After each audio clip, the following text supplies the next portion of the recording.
Okay, so hello everyone. Thank you for joining.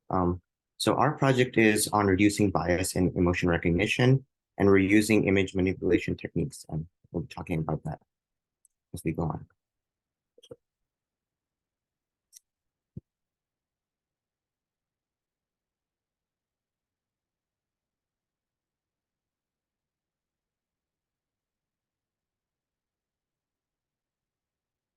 So the big picture here is that facial recognition is a standard industrial tool.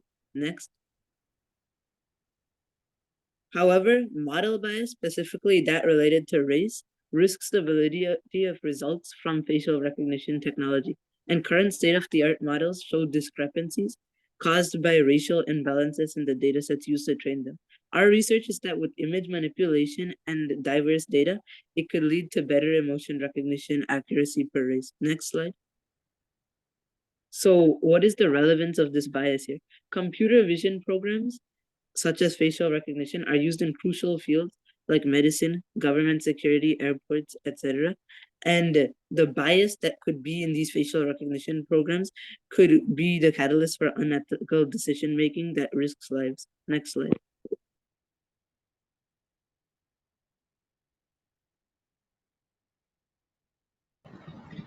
In this era of abundant data, the imbalance within datasets presents a pressing concern. This discrepancy yields bias models, perpetuating skewed outcomes. Our study delves into bias within emotion recognition. Though its implications resonate across various computer vision tasks, our research underscores the critical need to address the bias as its far-reaching impact. In the pursuit of equitable AI, we investigate the intricate interplay between data volume and bias manifestation. By spotlighting the realm of emotion recognition, we unveil the broader challenge of mitigating bias across diverse computer vision applications. Our work not only spotlights the issue but also paves the way for a more impartial and reliable AI landscape. Next, please. As evident from the example images, the power of prompt engineering to manipulate images for specific purposes is striking. Our research takes this concept further by leveraging a state-of-the-art image editing diffusion model in an innovative manner. Our methodology involves implementing this model to rectify dataset imbalances through image manipulation, a technique we seamlessly integrated into our work. By applying this approach, we achieved a remarkable outcome, that is the attainment of a balanced data set, that is crucial for unbiased analysis without compromising data set size and subsequently the accuracy of our emotion detection computer vision model. This breakthrough underscores the potential of intelligent image editing in fostering fairness within AI systems. Next slide. All right, so now we're going to go into some more specifics about the methodology. So first we had to decide on an emotion labeled data set. So we chose FAIR 2013. Then we had to choose an emotion recognition model. We decided on DeepFace, which is a hybrid of several large-scale face recognition models like Google FaceNet and VGG Face. Then we were able to determine the racial bias within FAIR 2013 using a ResNet 34 trained race detector called FairFace. So when we fine-tuned DeepFace on FAIR 2013, we were able to get emotion recognition results per race.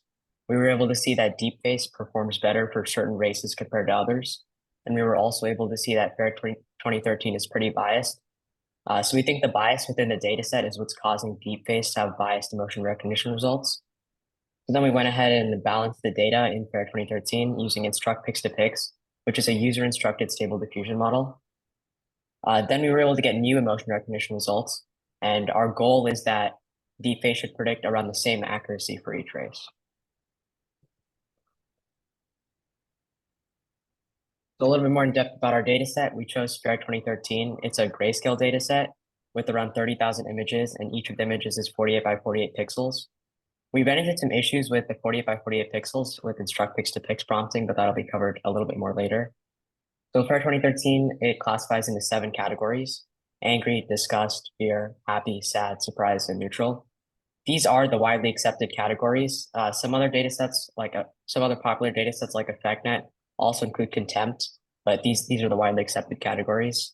And as an overall data set, FAIR 2013 has been utilized as a super popular benchmark. So to quantify that, around 95 papers in the past 5 years have been written using FAIR 2013. We decided on a 75-25 training test split because we felt like 30,000 images was quite a lot. So 75% of that 22,500 images was solid training data. As you can see by the samples, these are like in the wild images. So they're taken from like movies, speeches, things like that. So we used Fairface for race detection on FAIR 2013. The Fairface team pulled around 110,000 images from the YFCC 100M Flickr dataset. So that's filled with millions of images. They pulled around 110,000 race balanced images to create their race balanced dataset. Then they used the ResNet 34 model architecture and trained on these balanced images. With this, they were able to create state-of-the-art results for race detection. They sorted into 7 categories: white, black, Indian, East Asian, Latino, Southeast Asian, and Middle Eastern. In the field of race detection, these categories aren't really agreed on, but it was good enough for our purposes, and it's similar to other reputable sources like the US Bureau. They also included a CNN face detector from DLib in their implementation, but we ended up skipping that for 2 reasons. One, because FAIR 2013 basically already has face-centered images, and 2, because the face centering wasn't that good on smaller images, but we were still able to utilize the full capacity of race detection. It's also important to note that recent studies have shown that face shape matters way more than the color of your skin for race detection. So it performs just as well on FAIR 2013, which is a grayscale dataset. Looking at that pie chart in the bottom right, you can see that FAIR 2013 is pretty unbalanced racially. So this is what we hope to change with Instruct Pix2Pix.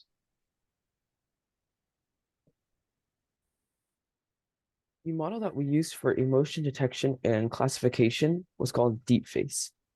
DeepFace takes the images and sorts them and classifies them into different emotion categories, including angry, fear, neutral, sad, disgust, happy, and surprised. DeepFace is a hybrid model, or combines different models, including BGG Face, Google, FaceNet, OpenFace, and more. It leverages a CNN to detect high-level facial attributes and uses backpropagation to improve and make this facial recognition better. The way the CNN works is that convolutional layers extract high-level features from the images. After that, max pooling aggregates values to reduce dimensions of the image.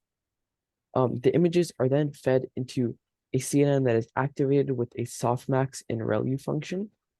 The neural network then predicts the emotions and classifies the different images.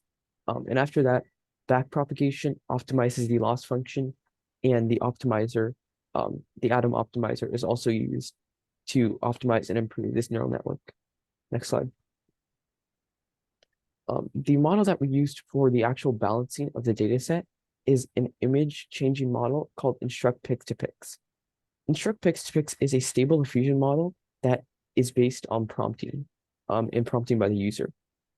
It applies Gaussian noise over a number of steps and then reduces this noise to essentially change the images. Instruct Pix2Pix is fully prompt-based, and one of the main tasks we had to do with it was keep adjusting these prompts over time, or do some prompt engineering.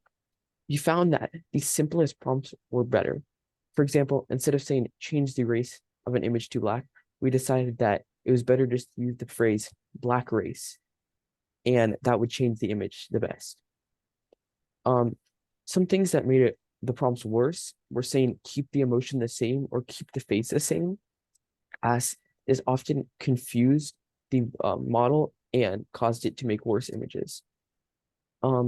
We used the data from Fairface to change certain images and actually make the underrepresented images, or make the overrepresented images into these underrepresented races and balance out the data set. As you can see, there are 2 examples on the slide. One positive that shows a good transformation, and one that shows a longer prompt with a negative example that disfigures the image. So for our results, we found that the stable diffusion model Instruct Pix2Pix was successful in balancing the FAIR 2013 dataset. Fairface showed that the minority distribution increased by 42%, which means that there was increased diversity in our dataset. This opens up potential uses for the data set in the future research, as it gives the ability to maintain the complexity of the data set and removing bias at the same time. So there were certainly some discrepancies in the race transformation, but we believe this can be attributed to the quality of the FAIR 2013 data set. So in the pie charts below, we see originally there was a majority of the white race, 68%, which was fairly balanced in the distributions were balanced later, as we see in this pie chart after using instruct picks to picks. And then overall for emotion recognition, we had interesting results, and we found that the accuracy actually lowered from 60% to 23%. And we saw that the images were often distorted when they were passed through instruct picks to picks. And this gave us some interesting insight on stable diffusion models, as they're stronger in race detection, especially with the data set we had, versus emotion recognition. We did find that there was less variability in the emotion between the races, which we think is due to the more balanced data set, but we did lose overall accuracy because of disfigurement from instruct picks to picks. So the chart that shows the variability in the different race distributions, which was decreased after, but then our overall accuracy was also decreased. So we'll talk about that in the conclusion. Some key takeaways from this project is that lower image quality, such as grayscale 48x48 pixel images, can cause disfigurement to people when altering someone's race, thus resulting in lowered accuracy, as our accuracy decreased from 60% to 23%. Also, as our project declared, Instruct Pix2Pix has the ability to alter racially skewed datasets to fair datasets. However, even though de-biasing worked out, accuracy decreased. So in order to improve on these somewhat mediocre results, we, in the future, will use higher quality images. This is because we assume that the disfigurement of the people when we alter the race of somebody is due to lower quality images. And since Instruct Pix2Pix certainly has the ability to de-bias racially skewed datasets, this might be a great try. Also, we will try prompting Instruct Pix2Pix more efficiently by asking it to keep emotion and change race in one prompt, as sometimes the emotion of one is altered when changing race. Finally, we will try to improve our baseline emotion recognition scores by using VITs, or visual transformers, for emotion recognition. And these are some citations. And thank you for watching. Do you have any questions?